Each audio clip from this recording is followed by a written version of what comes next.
Seguimos conversando con Rosaria Sano, ella es vicepresidenta de la Sociedad Venezolana de Otorrinolaringología y hoy estamos hablando sobre la voz, sobre la disfonía o también conocido de manera popular como la ronquera. Ya tenemos preguntas a través de las redes sociales, seguimos respondiendo todas esas inquietudes que nos siguen llegando.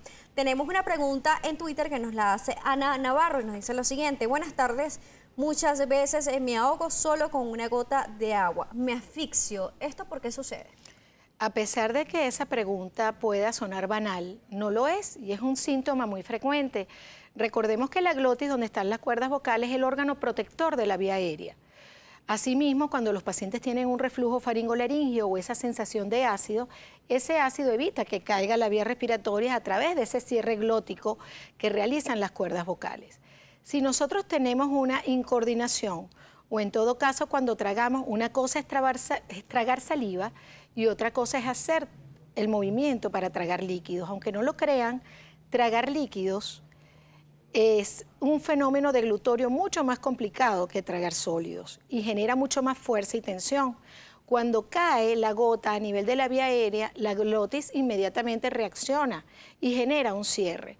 ¿Por qué te digo que es importante, Daniela? Porque hay pacientes que dicen o se paran de noche por una sensación de reflujo como con una sensación de globo faríngeo o laringoespasmo y dicen no puedo respirar, me asfixio, el aire no entra, y es verdad, al tener el cierre glótico o el espasmo, el aire ni baja ni sube.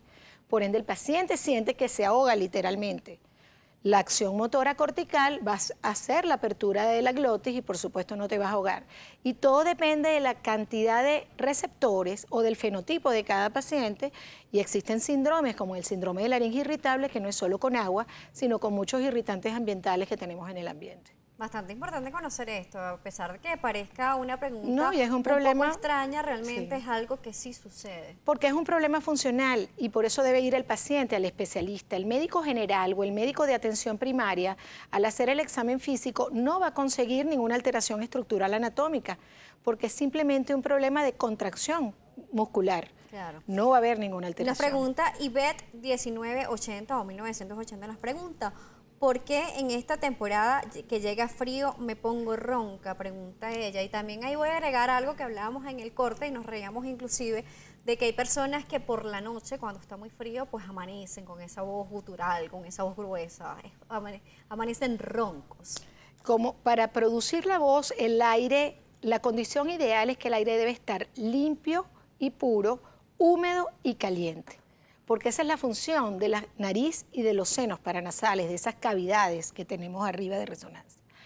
Cuando ese patrón cambia por el frío, que hace más frío de lo normal, se genera como un edema en el borde libre de las cuerdas vocales y hace esa voz ronca, esa voz que algunos consideran una voz sensual, pero es una voz ronca producto de esa respiración oral que no tiene las condiciones adecuadas para que las cuerdas vocales o esos pliegues puedan trabajar con normalidad. Claro, nos pregunta Torres18 Julia a través de Twitter, nos dice lo siguiente: a veces de repente cambio de voz y siento mucha flema, ¿qué podría ser? La flema hay que ver si viene de la porción superior de la vía aérea o de la porción inferior.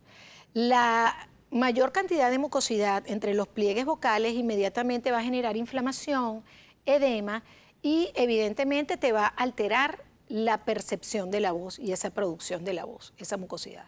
Nos preguntan también por Instagram, nos pregunta Enrique-1941, nos dice: buenas tardes, una protuberancia grande al lado de la campanilla, tengo años con eso.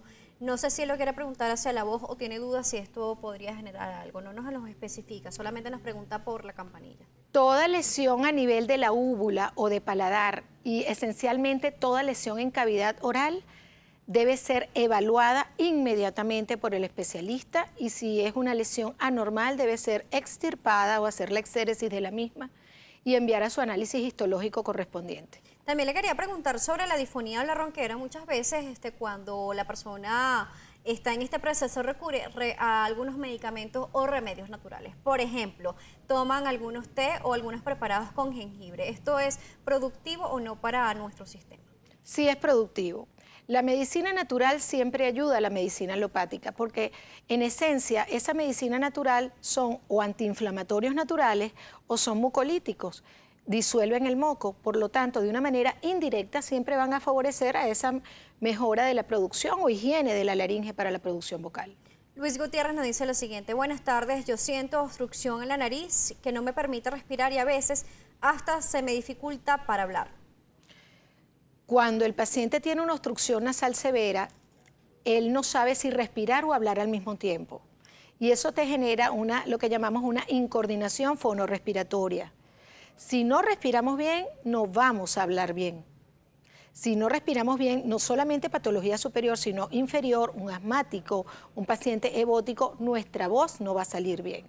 Es importante mantener todas esas estructuras en una sincronía perfecta para poder hablar de la manera correcta. Claro que sí, la recomendación como siempre de acudir al especialista ante cualquier duda, no automedicarse y siempre llevar todo al pie de la letra. ¿Dónde la pueden conseguir?